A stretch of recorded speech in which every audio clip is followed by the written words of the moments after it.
Pagbasa mula sa sulat sa mga Hebreo. Ang pananampalataya ay pagtitiwala na mangyayari ang ating mga inaasahan at katiyakan tungkol sa mga bagay na hindi nakikita. Kinalugdan ng Diyos ang mga tao noong una dahil sa kanilang pananampalataya sa Kanya.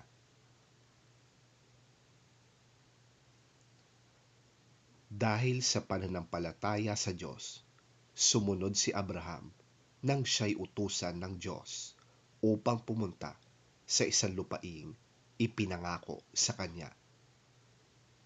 Sumunod nga siya kahit hindi niya alam kung saan siya pupunta. Dahil sa kanyang pananampalataya, siya'y nanirahan bilang dayuhan sa lupang ipinangako sa kanya.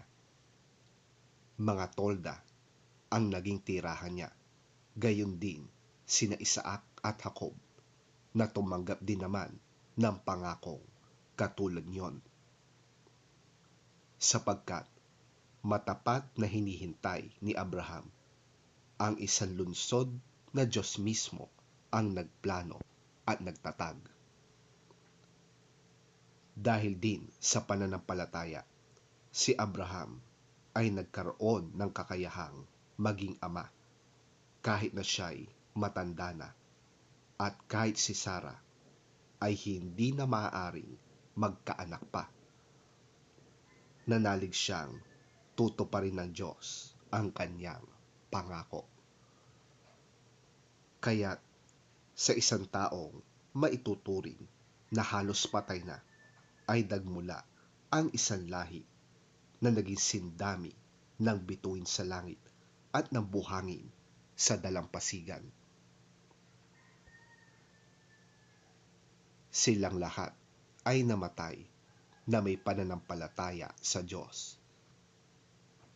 Hindi nila nakamtan ang mga ipinangako ng Diyos, ngunit natanaw nila yon mula sa malayo. Kinilala nilang sila'y mga dayuhan lamang at nangigibang bayan dito sa lupa.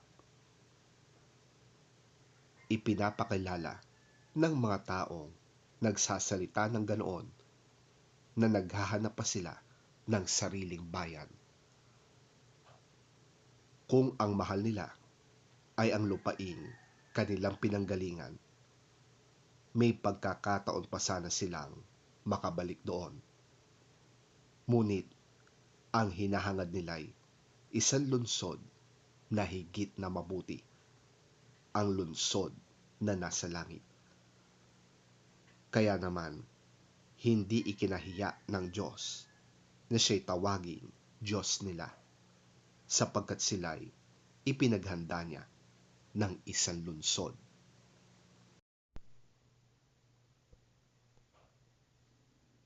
Nang subukin ng Diyos si Abraham, pananampalataya din ang nag-udyok sa kanya na ialay si Isaac bilang handog sa Diyos. Buong puso niyang inihandog ang kaisa-isa niyang anak, gayong ipinangako sa kanya ng Diyos na kay Isaac magmumula ang magiging lahi niya.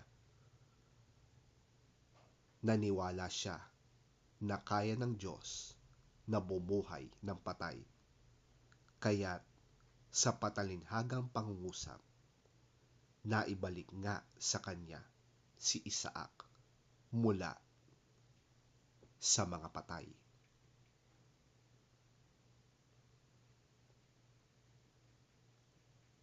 Ang salita ng Diyos. Salamat sa Diyos.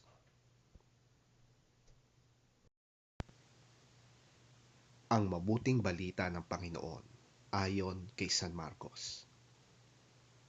Papuri sa iyo, Panginoon.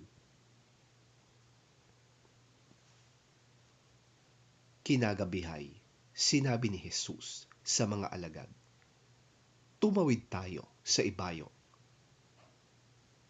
Kaya't iniwan nila ang mga tao at sumakay sila sa bangkang sinasakyan ni Jesus upang tumawid ng lawa.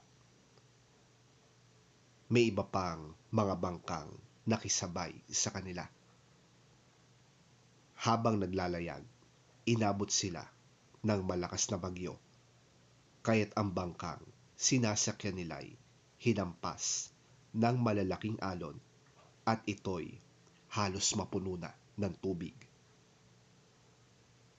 Si Jesus ay natutulog noon sa may hulihan ng bangka, nakahilig sa isang unan.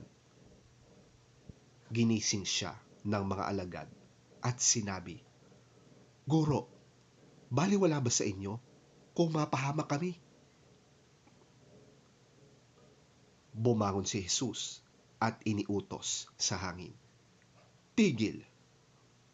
At sinabi sa alon, "Tumahimik ka." Tumigil nga ang hangin at tumahimik ang lawa. Pagkatapos, sinabi niya sa mga alagad, "Bakit kayo natatakot? Hanggang ngayon ba'y wala pa rin kayong pananampalataya?" Natakot sila ng labis at namangha. Sabi nila sa isa't isa, "Anong klaseng tao ito? Pati hangin at lawa ay sumusunod sa inuutos niya."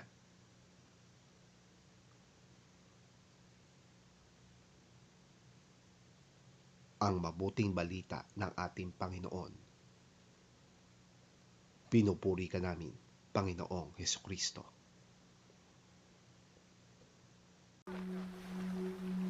That day, when evening came, he said to his disciples, "Let us go over to the other side." Leaving the crowd behind, they took him along just as he was, in the boat. There were also other boats with him. A furious squall came up, and the waves broke over the boat so that it was nearly swamped.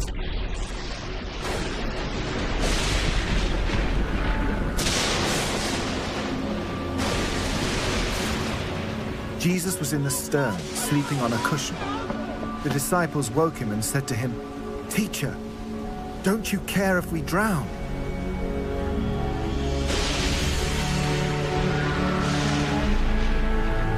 He got up, rebuked the wind, and said to the waves, "Quiet! Be still!"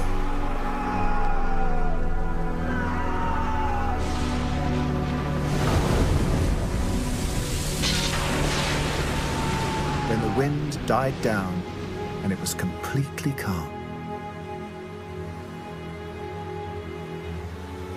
He said to his disciples, "Why are you so afraid? Do you still have no faith?" They were terrified and asked each other, "Who is this? Even the wind and the waves obey him."